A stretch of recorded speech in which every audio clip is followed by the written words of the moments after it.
welcome back everybody. All right, so let's go ahead and let's do a little bit of math here, okay? So we can see that we changed the text to 2, but guess what we can do with this number here, okay?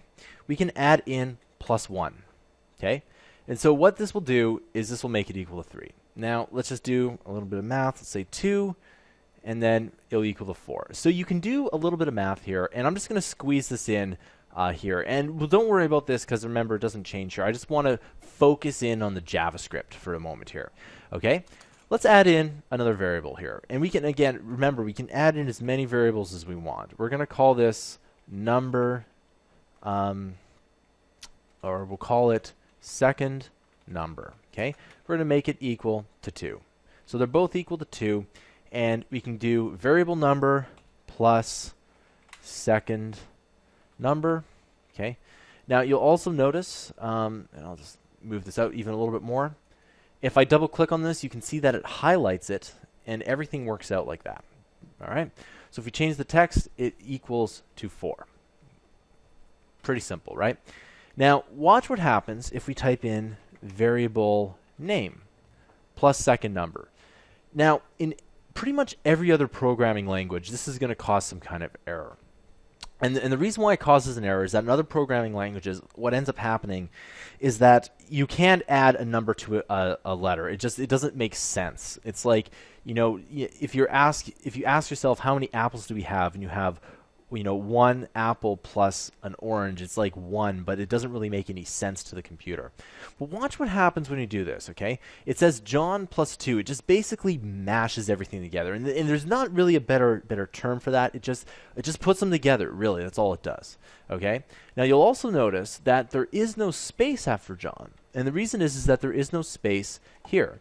Now, remember in a couple tutorials ago, I said that spaces is like adding another object, and that's partly true, except for when you have the quotes here. If you have the quotes here, you can put in, you know, 10 of these if you want. Doesn't matter. So we're just going to go ahead and push space, and you can see that it says John 2. Okay, and of course, let's just go ahead and let's just add another variable, and we're going to call this second string. Okay, it's going to be equal to 2 quotes. And we're going to call this, we'll just say John plus awesome, okay? Put another space in there. And of course, there's one thing that's missing, and that is a semicolon, okay? And of course, we need to change second number to second string, okay? And if we double click on that, it does work, and there we go.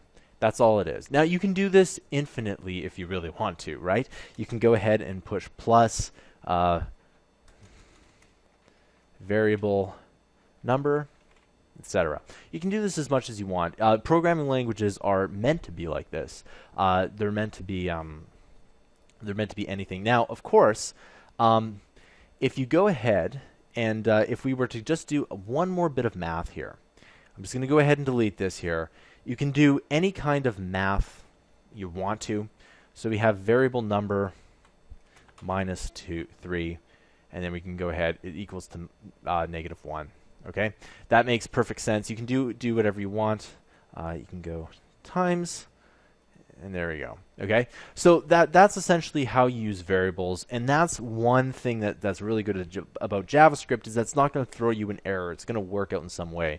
However, I highly recommend that you separate your numbers and your strings into different categories, and that for the most part you don't really add them together like I did, unless you're going ahead and doing that for display purposes. All right, I'll see you guys in the next tutorial.